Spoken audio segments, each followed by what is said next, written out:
Eh bien, voici, mesdames et messieurs, nul autre que Alex Hilton, notre vétéran qui a maintenant 37 ans, avec une fiche de 37 victoires, 8 défaites, 23 KO. Et toi, Éric Lucas, tu as eu l'occasion de le rencontrer, même de le battre au point.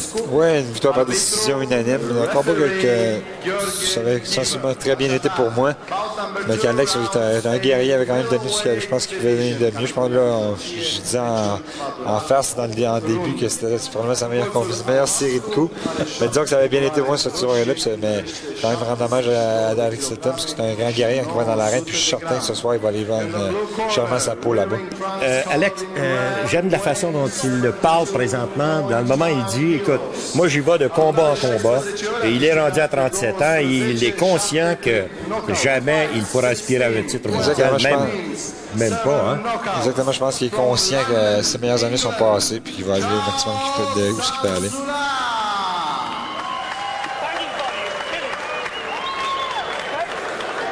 Chardon Ansula, né au Congo. Cântărește 71 de kilograme și 800 de grame. In the red corner, wearing trunks colored in black, weighing 71.8 kilos. A urcat în ring de 45 de ori, câștigat de 37 de ori, 23 de ori înainte de limită. Fights, 45, 37 wins, 23 knockouts. It's Canadian champion 1983, 1984 from Montreal, Quebec, Canada, Alex the Fighting Hilton.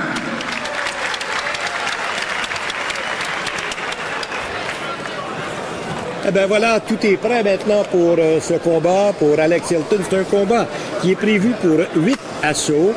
Et une chose qui est toujours difficile, et je te pose la question, Éric Lucas, Chardon Ansula, c'est un type qui vit en Angleterre, né au Congo. C'est un grand voyageur. Il a combattu en France, en Angleterre, en Espagne. Il a été battu une fois par KO, mais tu sais, quand tu arrives devant un rival que tu ne connais absolument rien, comment est-ce qu'on se sent comme boxeur à ce moment-là? Bon, écoute, moi, mettons, je parle dans mon cas. Moi, si t'arrives, t'es bien préparé. Okay. Alex, c'est un gars d'expérience. Normalement, s'il est bien préparé avec l'expérience qu'il a, il sait qu'il va pouvoir s'ajuster quand même assez rapidement, même si on n'a pas son adversaire. Écoute, il a fait beaucoup de combats, fait que il devrait être en mesure de s'ajuster. Puis je pense que espérons que c'est ça qui va arriver aussi. C'est un combat qui est prévu pour 8 assauts. On verra exactement.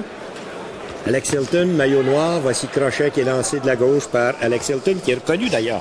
Comment est-ce qu'il est son crochet de la gauche? Il y en a un assez bon. Il y en avait un assez bon, en tout cas. Je sais qu'il était reconnu comme ça. Quand on s'est battu ensemble, disons que j'ai pas eu vraiment souvent de très coups solides durant ce combat-là, mais il est réputé, de toute façon, toute la famille est réputé pour être des bons cogneurs. C'est certainement un coup de poing qu'il ne faut pas négliger de la part d'Alex, qui peut surprendre à n'importe quel moment. Alors, comme vous savez, en finale, Léonard Dorin qui permet à Raoul Balbi de, du moins, tenter de reprendre sa couronne. Oui, ça avait été tout un combat. Fait que c'est tout à fait la revanche est tout à fait naturelle. On appelle ça, j'ai le nom, attendez un petit peu, c'est en roumain, c'est Mia Provocare.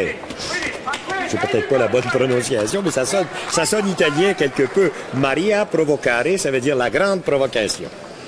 Alors ça veut dire que dans le moment, c'est Balbi qui provoque Dorin parce que Dorin a gagné le championnat, c'est ça? Ah, sûrement que Balbi n'a pas digéré sa défaite et la décision qui avait été rendue ce soir-là. Sûrement qu'il va ce soir certainement vouloir reprendre son titre, puis là, certainement, ça va bien préparé.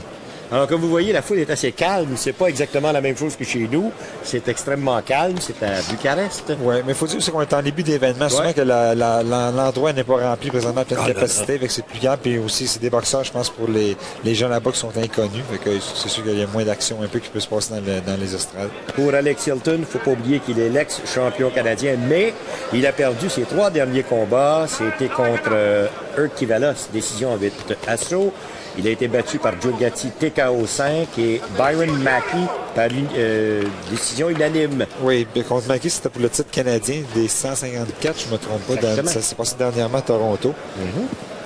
Il est pro depuis 10 ans. Il a commencé en 1982. 2 fois, il s'est battu contre Stéphane Ouellet. Et dans le moment, il a dit qu'il a l'intention de continuer tant et aussi longtemps que ça va lui tenter de combattre. Je pense que c'est bien. Mais je pense qu'Alex il fait ça brillamment. Disons, il va y aller tant que ça va bien aller pour lui aussi. Si dans les combats, ça devient de plus en plus difficile, il mange trop de coups. Je suis persuadé qu'il pourrait mettre un stop à sa carrière. Exact. Dans le moment, vous voyez Ansula qui tente de sortir des deux mains. Assez bon jab aussi. Wow, attention, bonne droite côté, justement, au tapis. Wow, c'était une droite très solide directement sur le menton. Wow, est-ce qu'il sera en mesure de reprendre ses sens au plus vite? Oui, voilà, semble être remis. Chardon, Ansula qu'on vient de connaître, mais là, dans le pas revenu, lui. Là. Encore une fois, l'arbitre va donner un deuxième compte. Aïe, aïe, aïe. C'est ce qui arrive, hein? Ah, c'est la boxe. C'est un seul bon coup de poing placé. Et l'arbitre vient de mettre. Je pense que c'est une bonne décision. Ah oui. Alex n'est plus là. Il était ébranlé solidement dès la première main droite. Sur la deuxième chute, également aussi très ébranlé. Wow, ça n'a pas été long, monsieur. Alors, Alex Hilton qui doit abdiquer par arrêt de l'arbitre. Premier engagement. Et ça veut dire que c'est une 4e défaite de suite, là. Oui. Sa 9e en carrière. Oui, puis je pense que c'est une deuxième défaite par KO aussi dans ces 4 dernières défaites. C'est quelque chose que... Surtout quand tu te fais battre par KO, premier engagement. Ça fait mal. Ça te remet en question. Exactement. Puis comme dans ce combat, dans cette situation-là, Alex s'est fait vraiment se frapper solidement, il est ébranlé.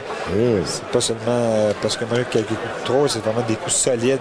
Et le crochet de la droite qui a été lancé, c'était un excellent crochet. Écoute, un vrai crochet professionnel. Avant le combat, quand je voyais Chardon s'en venir vers l'arrêt, je me demandais s'il boxait aussi bien qu'il dansait, parce que voilà, on a eu la réponse, il boxe très bien. Oui.